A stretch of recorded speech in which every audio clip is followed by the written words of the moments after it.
আগরতলা সিমনা সড়কের ব্রহ্মকুণ্ড শিববাড়ি সংলগ্ন পাকা ব্রিজের একাংশে ধস নামায় চরম উদ্বেগ ছড়িয়েছে এলাকা জুড়ে।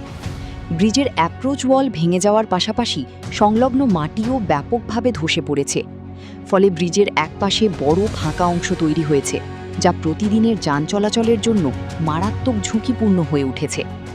স্থানীয় বাসিন্দাদের দাবি, গত কয়েক মাস ধরেই ধীরে ধীরে মাটি সরে যাওয়ার ঘটনা ঘটছিল, কিন্তু সময় মতো মেরামতির উদ্যোগ না নেওয়ায় বর্তমানে পরিস্থিতি আরও ভয়াবহ আকার ধারণ করেছে। বিশেষ করে রাতের অন্ধকারে কিংবা বৃষ্টির সময় দুর্ঘটনার সম্ভাবনা বহুগুণ বেড়ে যাচ্ছে বলে আশঙ্কা প্রকাশ করেছেন তারা।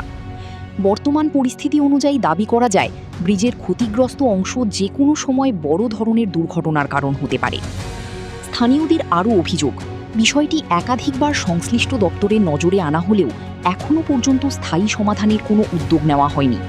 সাময়িকভাবে সতর্কীকরণ ব্যবস্থা পর্যন্ত পর্যাপ্ত নয় বলেও অভিযোগ উঠেছে।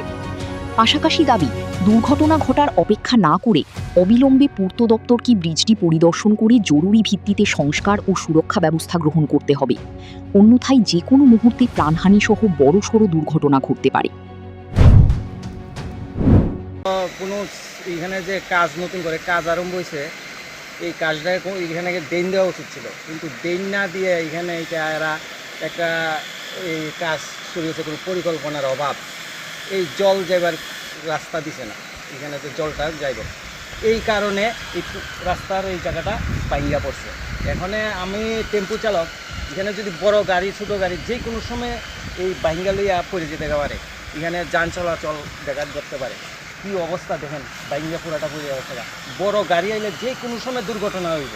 এটা পূর্ত দপ্তরের পরে সিস্টেমে পরে এটা এই রোডটা, কিন্তু দেখা যায় পূর্ত দপ্তরের কি এটা জানছে না কি আমাদের জানা নাই, পঞ্চায়েত কি জানাইছে এটাও জানা নাই, কিন্তু অতি সত্বর এটা আমরা ঠিক করে দেওয়ার জন্য অনুরোধ করছি। এখন দেখার বিষয়, জননিরাপত্তার সঙ্গে জড়িত এই গুরুত্বপূর্ণ সমস্যা সমাধানে সংশ্লিষ্ট কর্তৃপক্ষ কত দ্রুত পদক্ষেপ গ্রহণ করে, কারণ সময় যত গড়াচ্ছে ততই বাড়ছে দুর্ঘটনার আশঙ্কা। News now.